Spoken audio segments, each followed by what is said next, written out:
नमस्कार दोस्तों, स्वागत है आपका बालाजी हिंदी क्लास में। तो प्यारे दोस्तों, इस क्लास में हम इतिहास का प्रैक्टिस सेट हल करेंगे।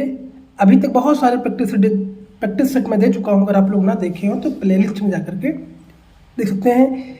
ये आपका प्रैक्टिस सेट जो पेट का सिलेबस है, यूपी ट्रिपल एससी के अंतर्गत जो पेट का एग्जाम होने वाला है, और उस सिलेबस के अनुसार हिस्ट्री के बहुत सारे प्रैक्टिस सेट मैं दे चुका हूँ। अगर आपने देखे हो तो प्लेलिस्ट में दे सकते हैं। देखिए, आपका भारतीय इतिहास से मैं इतने आपके प्रैक्टिस सेट इन टॉपिकों पे मैं दे चुका हूँ। ये सारे टॉपिक आपको मैं करवा चुका हूँ जो कि आपके प्लेलिस्ट पे पड़े हैं। टॉपिक वाइज आप देख सकते हैं। और आज मैं आपको प्रैक्टिस सेट 8 नंबर करवाऊँगा। 7 प्रैक्टिस सेटों में मैं इन सारे टॉपिकों से जो विभिन्न एग्जामों में आए हुए क्वेश्चंस हैं उनको मैं डिस्कस कर चुका हूं और करवा चुका हूं। और आज आपका प्रैक्टिस सेट जो आपका भारतीय राष्ट्रीय आंदोलन से आपका जो प्रैक्टिस सेट है वो स्वाधीनता आंदोलन के प्रारंभिक वर्ष। देखिए, ये आपका यूपी ट्रिपल एससी के तहत जो आपका सिलेबस जारी हुआ है उसी सिलेबस के अनुसार मैं आपको प्रैक्टिस सेट करवा रहा हूँ। तो ये आपका भारतीय राष्ट्रीय आंदोलन से स्वाधीनता आंदोलन के प्रारंभिक वर्ष से आपके पेट में या फिर बहुत सारे यूपी ट्रिपल एससी के तहत जो एग्जाम्स हुए हैं उनमें जो क्वेश्चंस बने हैं इस टॉपिक से, वो सारे क्वेश्चनों को मैं करवाऊंगा। तो चलिए, आज भारतीय राष्ट्रीय आंदोलन से क्वेश्चनों को हम देखते हैं। तो ये आपके क्वेश्चन, ये देखिए भारतीय राष्ट्रीय आंदोलन के जो आप क्वेश्चंस हैं इससे मैं करवाने जा रहा हूं। तो आपका पहला जो टॉपिक था स्वाधीनता आंदोलन के प्रारंभिक वर्ष, इससे जो विभिन्न एग्जामों में क्वेश्चंस बन चुके हैं उन क्वेश्चनों को दोस्तों मैं करवा रहा हूं। और देखिए, विभिन्न एग्जामों में आए हुए क्वेश्चन से आपको मिलेंगे। तो पहला दोस्तों क्वेश्चन है, 28 दिसंबर 1885 को भारतीय राष्ट्रीय कांग्रेस आईएनसी की स्थापना गोकुलदास तेज प्रताप संस्कृत स्कूल के परिसर में कहां पर हुई थी? दिल्ली में या मुंबई में, कलकत्ता में, मद्रास में? तो बताइए। तो इसका ऑप्शन दोस्तों क्या सही हो जाएगा? दोस्तों, मेरे उत्तर बताने से पहले आप लोग जरूर गेस किया करिए माइंड में कि कौन सा उत्तर सही हो सकता है।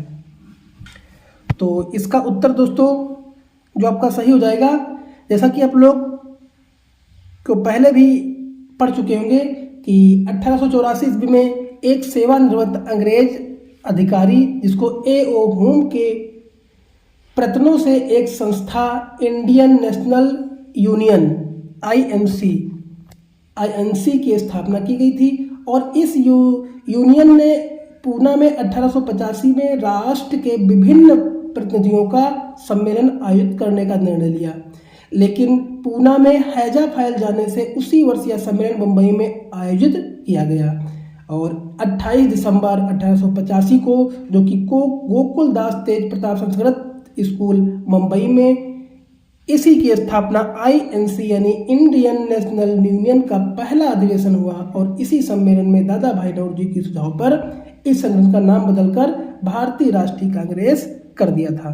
तो इसका उत्तर दोस्तों क्या हो जाएगा? उत्तर आपका इसका हो जाएगा मुंबई में। चलिए अगला क्वेश्चन देखते हैं। एलन ऑक्टेवियन हुम, एक सेवानिवृत्त अधिकारी आईसीएस अधिकारी ने किस वर्ष भारतीय राष्ट्रीय संघ का गठन किया था? अभी मैं बता चुका हूं आपको। तो ये कब किया था दोस्तों? ये 1884 ईस्वी में इस संघ का गठन किया गया था, जो कि ऑप्शन नंबर सी दोस्तों सही हो जाएगा। चलिए अगला देखते हैं क्वेश्चन। भारत में राष्ट्रगान को संविधान सभा द्वारा कब ग्रहण किया गया? तो 15 अगस्त 1947 को, या 26 जनवरी 1950 को, या 1 जनवरी 1948 को, या 24 जनवरी 1950 को? तो इसका उत्तर दोस्तों आपका हो जाएगा 24 जनवरी 1950 को राष्ट्रगान संविधान द्वारा ग्रहण किया गया था। और इसके रचयिता कौन थे? रविंद्रनाथ टैगोर थे। और जन गण मन सर्वप्रथम 27 दिसंबर 1911 को भारतीय राष्ट्रीय कांग्रेस के कलकत्ता अधिवेशन में गाया गया था।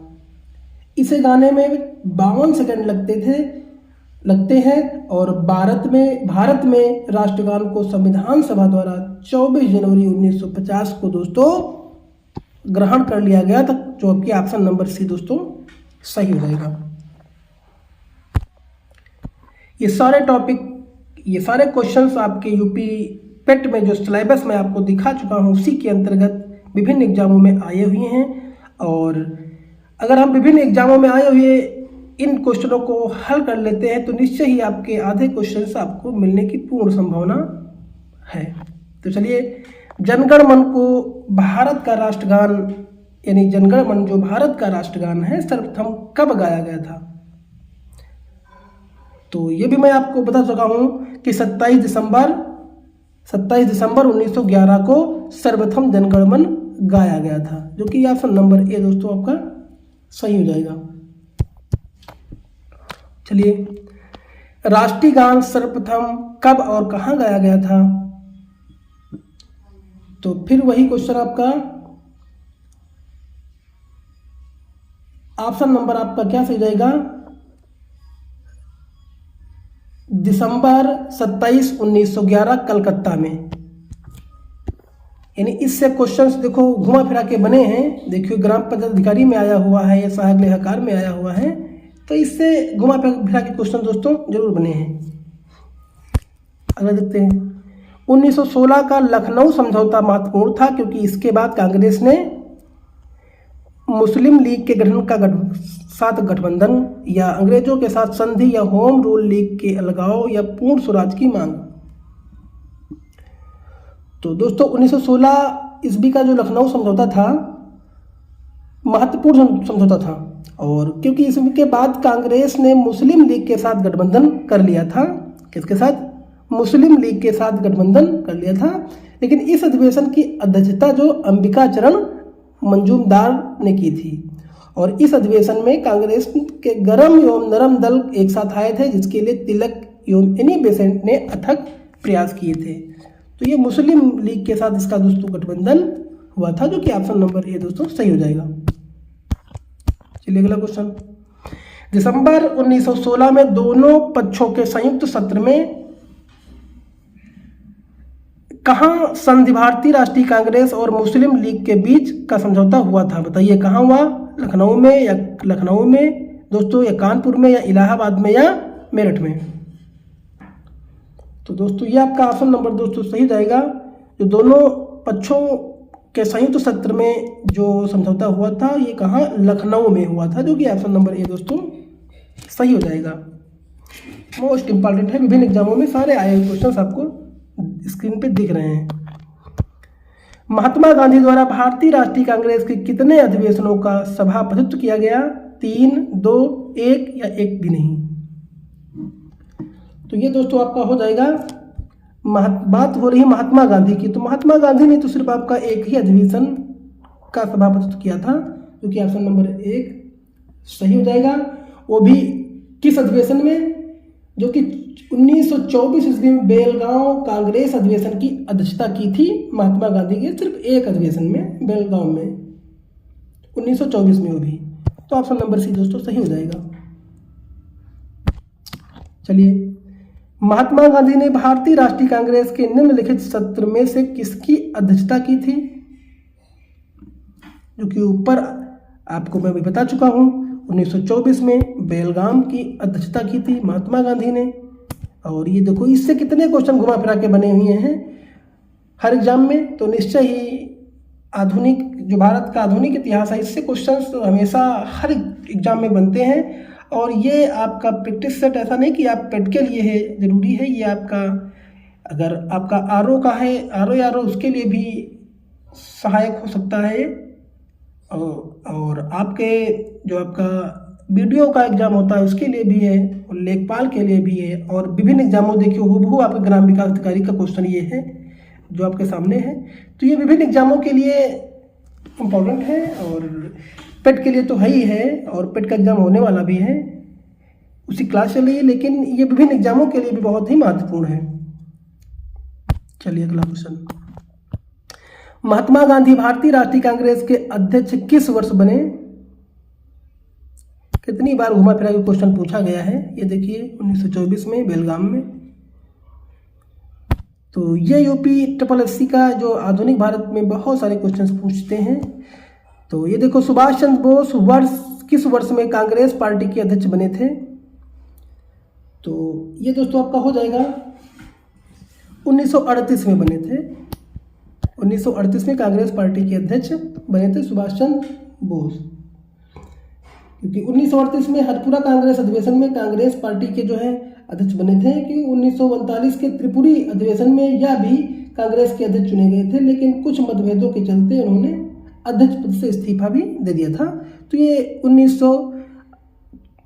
दोस्तों आपका जो है 1938 में बने थे। ऑप्शन नंबर बी दोस्तों सही हो जाएगा। अगला है, जब सुभाष चंद्र बोस ने भारतीय राष्ट्रीय कांग्रेस के अध्यक्ष पद से इस्तीफा दोस्तों दिया, तो इस पद का प्रस्ताव किसने दिया था? किसे दिया था बताइए? JB कृपलानी को, राजेंद्र प्रसाद को, या पट्टाभी सीतारमैया को, या जवाहरलाल नेहरू को?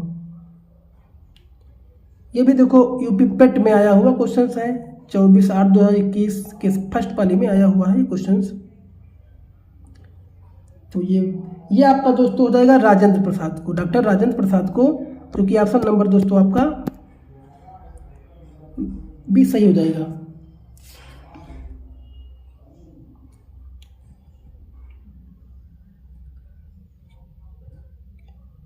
क्योंकि जब सुभाष चंद्र बोस ने भारतीय राष्ट्रीय कांग्रेस के अध्यक्ष पद से इस्तीफा दिया था, तो इस पद का प्रस्ताव जो राजेंद्र प्रसाद को दिया गया। और सन 1939 में सुभाष चंद्र बोस ने कांग्रेस अध्यक्ष पद से चुनाव में पट्टाभी सीतारमैया को हराकर अध्यक्ष बने थे। ये सभी लोग जानते हैं, नॉर्मल क्वेश्चंस है, बहुत बार पढ़ चुके हैं अगर आप तैयारी कर रहे हैं। और बोस की जीत पर गांधी जी ने कहा कि सीतारामैया की हार मेरी हार है, लेकिन गांधी जी ने मनमुटाव होने के कारण सुभाष चंद्र बोस ने अध्यक्ष पद से इस्तीफा दे दिया, क्योंकि गांधी से मनमुटाव था। और जिसके पश्चात इस पद का प्रस्ताव डॉक्टर राजेंद्र प्रसाद को दिया गया था, तभी ये आपके डॉक्टर राजेंद्र प्रसाद इस अध्यक्ष पद के स्वीकार किया था। तो ऑप्शन नंबर आपका भी दोस्तों सही हो जाएगा।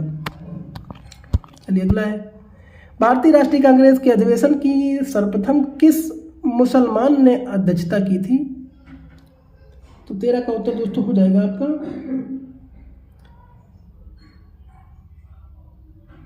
बदरुद्दीन तैयब ने जो है, इसने भारतीय राष्ट्रीय कांग्रेस की दोस्तों अध्यक्षता की थी। और ये इन्होंने 1887 ईस्वी में मद्रास अधिवेशन की अध्यक्षता की थी। मद्रास में इन्होंने ये मुस्लिम जो है इस अधिवेशन में मुस्लिम ने जो है बदरुद्दीन तैयब जी ने अध्यक्षता कहाँ मद्रास में की थी, जो कि 1887 में हुआ था, जो कि ऑप्शन नंबर डी दोस्तों इसका सही हो जाएगा। तो प्यारे दोस्तों, ये देखिए आपका जो है इस टॉपिक से जितने भी क्वेश्चंस आपके दृष्टि बने हुए थे, भारतीय स्वतंत्रता आंदोलन के प्रारंभिक वर्ष, इन टॉपिकों से जो क्वेश्चंस बने हुए महत्वपूर्ण, इन क्वेश्चनों को मैंने करवा दिया है। अब अगला मैं दूसरा टॉपिक कल आपके सामने लाऊंगा, जो कि स्वदेशी था सविनय अवज्ञा आंदोलन, महात्मा गांधी एवं अन्य भूमिकाओं से जो क्वेश्चंस बने हुए हैं, सीधे इसी से टॉपिक से विभिन्न एग्जामों में आए क्वेश्चनों को मैं करवा रहा हूँ। देखिए ये आपका सिलेबस, देखिए ये पेट का है, जो कि UPSSC ने जारी किया है, उसी के अंतर्गत मैं दोस्तों करवा रहा हूँ। ये आपका इतिहास का देखिए 5 नंबर आता है, आप देख सकते हैं, ये कोई अपने आप नहीं बनाया हूँ, ये आयोग के द्वारा जारी हुआ आपका ये सिलेबस है। देखिए भारतीय राष्ट्रीय आंदोलन से 5 क्वेश्चन आते हैं, और भूगोल से भी आपके ये सारे भूगोल के मैं प्रैक्टिस करवाऊंगा, जितने भी क्वेश्चन बन चुके हैं जहाँ भी मैं इन सबको करवाऊंगा, और अर्थशास्त्र से भी क्वेश्चन मैं करवाऊंगा। ये देखिए ये पूरा हमारे पास जो है इसका PDF पड़ा हुआ है, तो इसमें क्वेश्चन करवा रहा हूँ। तो इसके पहले इन सारे क्वेश्चनों पे, इन टॉपिकों पे मैं दे चुका हूँ, 7 प्रैक्टिस क्लास में दे चुका हूँ। अगर आप लोग ना देखें तो प्लेलिस्ट में जाकर जरूर देख लें, ये आपके लिए बहुत ही महत्वपूर्ण होने वाला है। और बहुत जल्द इसका एग्ज़ाम होगा, क्योंकि आपके फॉर्म अप्लाई हो रहे हैं। आप लोग जो फॉर्म नहीं अप्लाई किए हैं उस लोग जा करके सावधानीपूर्वक फॉर्म अप्लाई कर दें, और अपने अच्छे से तैयारी करें, जिससे आपको इसका स्कोर अच्छा आ जाए और आप जानते ही हैं कि इसको 3 साल के लिए मान्य कर दिया गया है और विभिन्न इन 3 सालों में विभिन्न एग्जाम आपके सामने आएंगे। अगर आपका स्कोर अच्छा रहेगा तो कहीं ना कहीं आपको एक सीट मिल जाएगी, और अगर इसका स्कोर नहीं अच्छा रहेगा तो फिर मुश्किल है आपके लिए। इसलिए मेहनत करिए और अच्छे से इसकी पढ़ाई करिए। धन्यवाद।